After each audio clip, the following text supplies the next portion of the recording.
नमस्कार, किस्से कहानियां में आपका स्वागत है। प्रस्तुत है मुंशी प्रेमचंद द्वारा लिखे उपन्यास प्रतिज्ञा का अध्याय 8।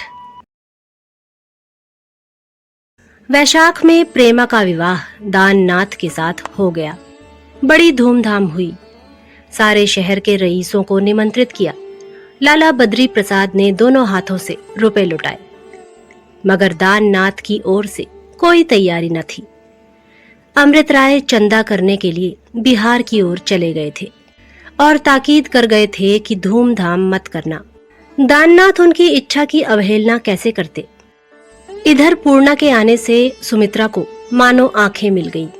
उसके साथ बातें करने से सुमित्रा का जी ही न भरता। आधी आधी रात तक बैठी अपनी दुख कथा सुनाया करती। जीवन में उसका कोई संगी न था। पति की निष्ठुरता नित्य ही उसके हृदय को चुभा करती थी। इस निष्ठुरता का कारण क्या है, यह समस्या उससे ना हल होती थी। वह बहुत सुंदर न थी, फिर भी कोई उसे रूपहीन ना कह सकता था। बनाव सिंगार का तो उसे मर्ज सा हो गया था। पति के हृदय को पाने के लिए वह नित नया सिंगार करती थी और इस अभीष्ट के पूरे ना होने से उसके हृदय में ज्वाला सी दहकती रहती थी। घी के छींटों से भभकना तो ज्वाला के लिए स्वाभाविक ही था। वह पानी के छींटों से भभकती थी। कमला प्रसाद जब उसे अपना प्रेम जताते तो उसके जी में आता छाती में छुरी मार लो। घाव में यूं ही क्या कम पीड़ा होती है कि उस पर कोई नमक छिड़के। आज से 3 साल पहले सुमित्रा ने कमला को पाकर अपने को धन्य माना था। 2-3 महीने उसके दिन सुख से कटे, लेकिन ज्यों-ज्यों दोनों की प्रकृति का विरोध प्रकट होने लगा, दोनों एक दूसरे से खिंचने लगे। सुमित्रा उदार थी, कमला परले सिरे का कृपण। वह पैसे को ठीकरी समझती थी, कमला कौड़ियों को दांत से पकड़ता था। सुमित्रा साधारण भिक्षुक को भिक्षा देने उठती तो इतना दे देती कि वह चुटकी की चरम सीमा का अतिक्रमण कर जाता था। उसके मैके से एक बार एक ब्राह्मणी कोई शुभ समाचार लाई थी। उसे उसने नई रेशमी साड़ी उठाकर दे दी। उधर कमला का यह हाल था कि भिक्षुक की आवाज सुनते ही गरज उठते थे, रूल उठाकर मारने दौड़ते थे। 2-4 को तो पीट ही दिया था। यहाँ तक कि एक बार द्वार पर आकर किसी भिक्षुक की यदि कमला से मुठभेड़ हो गई तो उसे दूसरी बार आने का साहस ना होता था। सुमित्रा में नम्रता, विनय और दया थी। कमला में घमंड, उच्छृंखलता और स्वार्थ। एक वृक्ष का जीव था, दूसरा पृथ्वी पर रेंगने वाला। उनमें मेल कैसे होता? धर्म का ज्ञान जो दाम्पत्य जीवन का सुख मूल है, दोनों में किसी को न था। पूर्णा के आने से कमला और सुमित्रा एक दूसरे से और भी पृथक हो गए। सुमित्रा के हृदय पर लदा हुआ बोझा उठ सा गया। कहाँ तो वह दिन के दिन विरक्तावस्था में खाट पर पड़ी रहती, कहाँ अब वह हरदम हंसती बोलती रहती थी। कमला की उसने परवाह ही करना छोड़ दी थी। वह कब घर आता है, कब जाता है, कब सोता है, इसकी उसे जरा भी फिक्र न रही। कमला प्रसाद लंपट न थे। सबकी यही धारणा थी कि उसमें चाहे और कितने ही दुर्गुण हो, पर यह ऐब ना था। किसी स्त्री पर ताक झाक करते उसे किसी ने न देखा था। फिर पूर्णा के रूप ने उसे कैसे मोहित कर दिया, यह रहस्य कौन समझ सकता है। कदाचित पूर्णा की सरलता, दीनता और आश्रयहीनता ने उसकी कुप्रवृत्ति को जगा दिया। उसकी कृपणता और कायरता ही उसके सदाचार का आधार थी। विलासिता महंगी वस्तु है। जेब के रुपए खर्च करके भी किसी आफत में फंस जाने की जहां प्रतिक्षण संभावना हो, ऐसे काम में कमला प्रसाद जैसा चतुर आदमी ना पड़ सकता था। पूर्णा के विषय में उसे कोई भय न था। वह इतनी सरल थी कि उसे काबू में लाने के लिए किसी बड़े साधना की जरूरत न थी। और फिर यहाँ तो किसी का भय नहीं, फंसने का भय, न पिट जाने की शंका। अपने घर लाकर उसने शंकाओं को निरस्त कर दिया था। उसने समझा था अब मार्ग में कोई बाधा नहीं रही, केवल घर वालों की आंख बचा लेना काफी था। और यह कुछ कठिन न था। किंतु यहाँ भी एक बाधा खड़ी हो गई और वह सुमित्रा थी। सुमित्रा पूर्णा को एक क्षण के लिए भी ना छोड़ती। दोनों भोजन करने, साथ साथ जाती। छत पर देखो तो साथ साथ, कमरे में देखो तो साथ, रात को साथ, दिन को साथ, कभी दोनों साथ ही साथ सो जाती। कमला जब शयनागार में जाकर सुमित्रा की राह देखता देखता सो जाता तो न जाने कब वह उसके पास आ जाती। पूर्णा से एकांत में कोई बात करने को उसे अवसर ना मिलता था। वह मन में सुमित्रा पर झुंझला कर रह जाता। आखिर एक दिन उससे ना रहा गया। रात को जब सुमित्रा आई तो उसने पूछा, तुम रात दिन पूर्णा के पास क्यों बैठी रहती हो? वह अपने मन में समझती होगी कि यह तो अच्छी बला गले पड़ी। ऐसी तो कोई बड़ी समझदार भी नहीं हो कि तुम्हारी बातों में उसे आनंद आता हो। तुम्हारी बेवकूफी पर हंसती होगी। सुमित्रा ने कहा, अकेली पड़ी पड़ी क्या करूं? फिर यह भी तो अच्छा नहीं लगता कि मैं आराम से सोऊं और वह अकेली रोया करे। उठना भी चाहती हूं तो चिमट जाती है, छोड़ती ही नहीं। मन में मेरी बेवकूफी पर हंसती है या नहीं यह कौन जाने, पर मेरा साथ उसे अच्छा ना लगता हो यह बात नहीं है। तुम्हें यह ख्याल भी नहीं होता कि उसकी और तुम्हारी कोई बराबरी नहीं, वह तुम्हारी सहेली बनने योग्य नहीं है। मैं ऐसा नहीं समझती।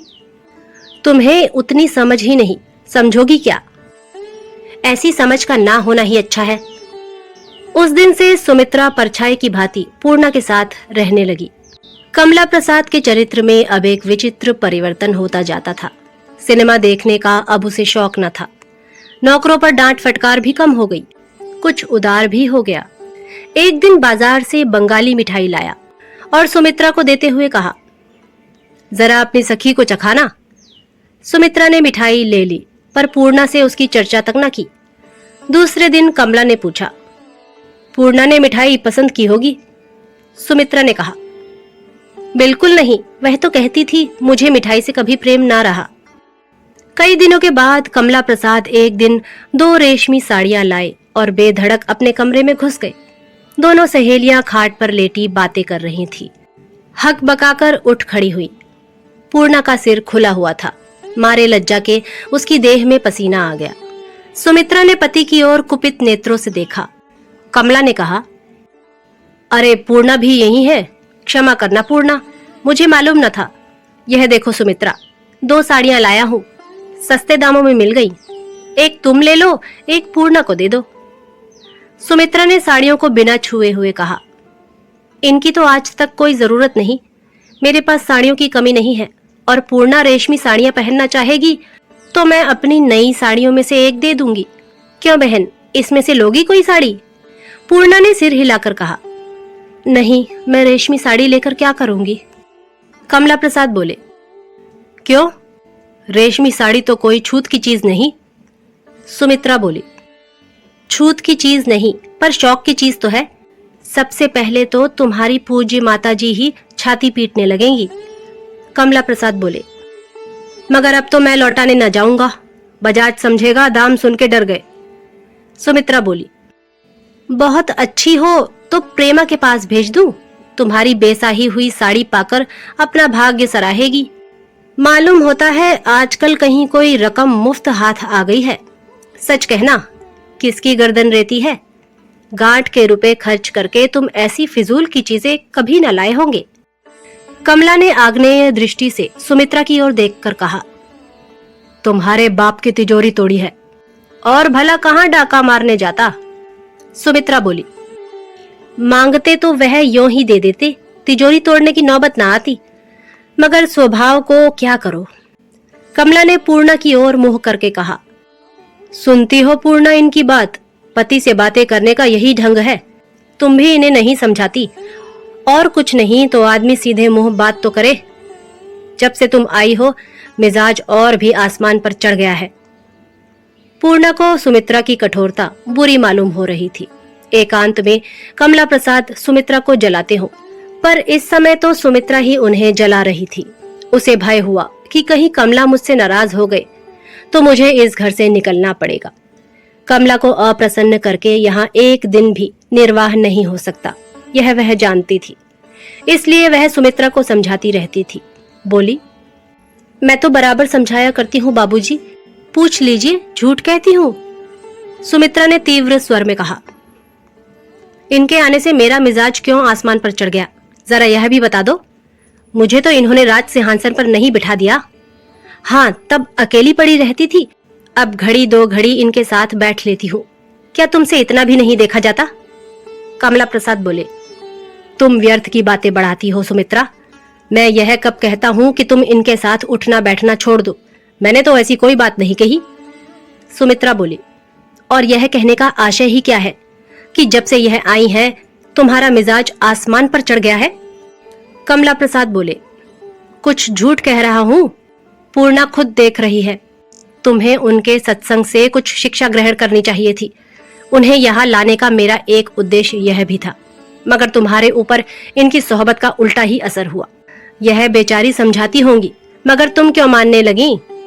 जब तुम मुझी को नहीं गिनती तो यह बेचारी किस गिनती में है? भगवान सब दुख दे पर बुरे का संग न दे। तुम इनमें से एक साड़ी रख लो पूर्णा, दूसरी प्रेमा के पास भेज देता हूँ। सुमित्रा ने दोनों साड़ियों को उठाकर द्वार की ओर फेंक दिया। दोनों कागज की तह की हुई रखी थी, आंगन में जा गिरी। मेहरी उसी आंगन को धो रही थी। जब तक वह दौड़कर साड़ियां उठाए, कागज भीग गया और साड़ियों में धब्बे लग गए। पूर्णा ने तिरस्कार के स्वर में कहा, यह तुमने क्या किया बहन? देखो तो साड़ियां खराब हो गईं। कमला प्रसाद बोले, इनकी करतूतें देखती जाओ, इस पर मैं ही बुरा हूं? मुझे में जमाने भर के दोष हैं। सुमित्रा बोली, तो ले क्यों नहीं जाते अपनी साड़ियां? कमला प्रसाद बोले, मैं तुम्हें नहीं देता। सुमित्रा बोली, पूर्णा भी ना लेगी। कमला प्रसाद बोले, तुम उनकी ओर से बोलने वाली कौन होती हो? तुमने अपना ठेका लिया है या जमाने भर का ठेका लिया है?